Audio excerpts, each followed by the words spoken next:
how this pitch is going to be replaced in June.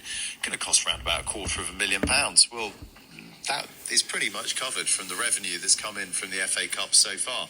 And then they've got the next round, probably be on television. I mean, I can't imagine any television executive sitting in their office today and going, you know what, we don't want to put Maidstone United on the TV. Everyone's talking about it. It's the magic of the FA Cup. And a lot about this club as well. It's about volunteers. They don't really have many paid staff.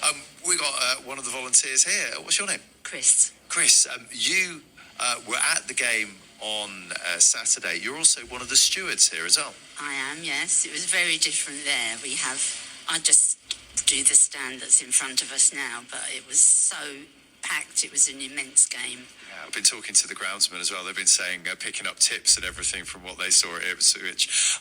What did you see from a professional football team that you'd like to see replicated here at Maidstone? I just think their speed and passing the ball was fantastic. I think we tend to hoof the ball up the pitch a lot of the time, but actually playing it to feet and really quick, that's what impressed me. Well, I mean, as I said earlier, it's dry January, but it was champagne football from Maidstone all the way. Really took their chance as well. Yeah, they did. Brilliant goals, 2 brilliant goals, and I'm glad the lads got them. Exactly, and you know them well, of course, helping out here. Big match coming up tomorrow night as well, Punjab United. That in effect, Maidstone will be the underdogs for that one, although they'll be the favourites for once. They'll be the big boys looking to be scalped. Yeah, I think Punjab will come here and they'll want to beat Maidstone, but I think they're going to have trouble. I think you're right. There's an amazing team, Punjab United in Gravesend. Local support for them as well. So, loyalties might be a bit frayed there, I think. Phil, up against Coventry or Sheffield next then, Maidstone. So, what do you reckon fans are hoping for in that lineup? Well, 2 fallen giants. Both of them have won the FA Cup. Most recently, Coventry, 1987. A great game. I remember that one. And a long time ago, Sheffield Wednesday. But both of them, until about sort of 20 years ago, fairly big fixtures in the First Division, the early days of the Premier League. They've fallen away since, and much akin to Maidstone United. They've both had their financial issues. They're both, or certainly Coventry, have had to ground share at times. One of them, Coventry, they're currently in the playoffs for the Championship, so they've got an eye on the Premier League. Of course, they were beaten playoff finalists last year. Luton pit them to the post at Wembley, and they went up to the Premier League. So Coventry aren't no suckers. They are a very, very good team.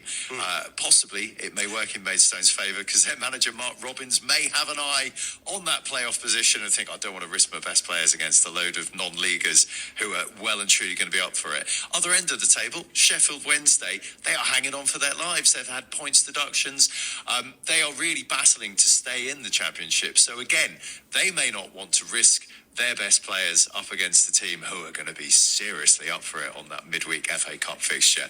They certainly are. The whole community celebrating this historic win, including Maidstone United's partners, the Cornwallis Academy. We're going to hear from them now. Phil, thank you. They're at the Gallagher Stadium. They run a football academy together with Maidstone United where students can access the facilities, coaching and mentoring of the club and players alongside academic subjects at the school. Joe Sutton is from the Cornwallis Academy and is with me this morning. Hello, Joe. Good morning. Thanks for having me back. Hey, you're welcome. What a partnership this is with the club, and it must be even more special now. Oh, it is. It's unbelievable. As you can imagine, coming in this morning, it's the first question on the lips of the students.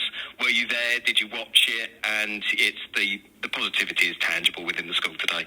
How have they been celebrating those kids actually from the weekend? Because I bet every eye was glued. Well, we had some watching from home. I think quite a number managed to make their way up to Ipswich and enjoyed the day with their friends and family and the rest of the supporters. It's just the buzz and the hum around the school really today. They're not just talking to each other about it. They're talking to the staff about it as well. It's everywhere, and we're so pleased that the Stones got the result. Joe, if you want to look outside that door, there's someone coming through the door right now with a trophy for you for the Joe Sutton Getting It Right Score Award. On Friday, you predicted the score. You must just feel a little bit cool right now. I have had a few texts saying, I can't believe you got that one right. To be honest, I questioned myself when I said it. I knew I had to be optimistic, but do you know, I very nearly said 2-1 win and Sam Corn to get the winner. I think that would have topped it off. But no, I'm really pleased. It was a fantastic game. I was glued to the box for 90 minutes. I think everybody was holding their breath in the last, when it was 8 minutes added on. Literally, you know, I don't think I breathed out for 8 minutes, but they held on in there. An absolutely incredible display. So proud. Joe, you mentioned about those fans who travelled. 5,000 Maidstone fans made the trip up the motorway to see Maidstone win against Ipswich. Were you there? Let us know here on the show. 08000 321 333. Start your message with Kent on WhatsApp. Amy Rowe was. She's from our county town. Amy, good to have you with us. How was the match? Hello, morning.